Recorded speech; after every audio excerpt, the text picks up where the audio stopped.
Hi, Channel Hi, 4. Channel 14. 14, sorry. 14, thank you so much. So I would like to ask you, I'll start by asking, why was it important for you to come here and see all of this in person? I think it was vital to come and see this in person because it's now 1 month on since all this happened. And the world needs to remember the sheer horror of what took place here. And we need to get rid of the terrible fog that is coming down on the debate across the world and the way people are starting to make false equations between Hamas terrorism and Israel's right to protect and defend herself. And that's why I'm here. Do you think the world really understands the atrocities that we've been through? You've seen it with your own eyes. You've seen the pictures. You've seen the houses. Do you know what? I think the atrocities were so horrific that I think in some ways the world just is not taking it in. And it was so barbaric and so sadistic that people aren't actually looking at it. And they need to understand what happened here. And in the houses that we've been in, even in this short time, I've seen the absolute incontrovertible proof to me of families being shot on sofas and totally innocent people. And you can still see the blood. So the world needs to understand that. And people need to snap out. They need to snap out of this illusion. And it's very important now because Israel is being forced to conduct which was not their choice, but they're being forced to conduct an extremely difficult operation under the laws of war to try to restrict civilian casualties. And it's not going to be easy, and they need time and they need patience. What are your thoughts about people who are calling for a ceasefire whilst we still have over 240 hostages in the Gaza Strip?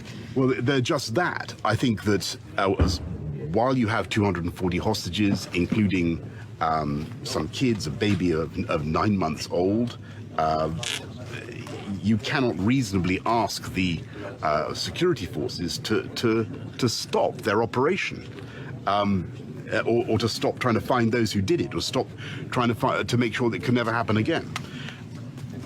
I'm not in charge, right? It's up to Israel to decide how to pursue that operation. They must make their calculations about humanitarian requirements or whatever. That's a matter for Israel. But I think that the world needs to recognize the extreme moral difficulties that have been created.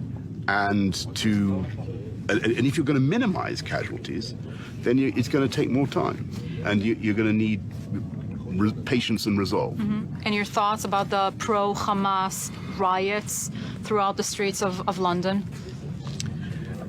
I think that people people around the world, in Western Europe, you're seeing the virus of anti-Semitism just come out from under the floorboards again, like a medieval thing.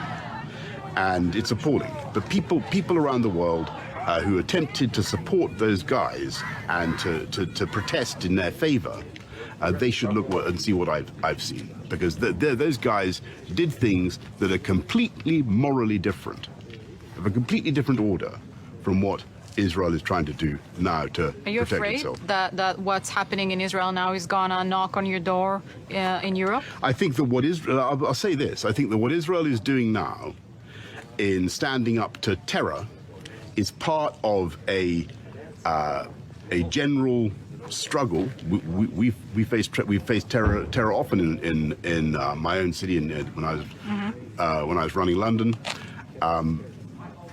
But we now see a wider phenomenon of anti-democratic anti-human rights, cynical forces. So the world has got to stand with Israel. I'm also curious to hear your thoughts about the ongoing criticism within the Israeli society towards the coverage of the BBC of Israel, not just throughout this event, but throughout so many years. Yeah, you see, The injustice that BBC is doing I'm to a us. proud Brit, right? And I've come out to another country. Much as I esteem this country, I'm not going to attack my own institutions and my own media. I think, you know, what you've got to do as a Brit, if you stand with Israel, is you've got to make the argument back to the BBC and to everybody else. Yeah, not calling Hamas a terror organization, terrorists. I think, you know, I don't understand that, but as I say, I think it's more important that I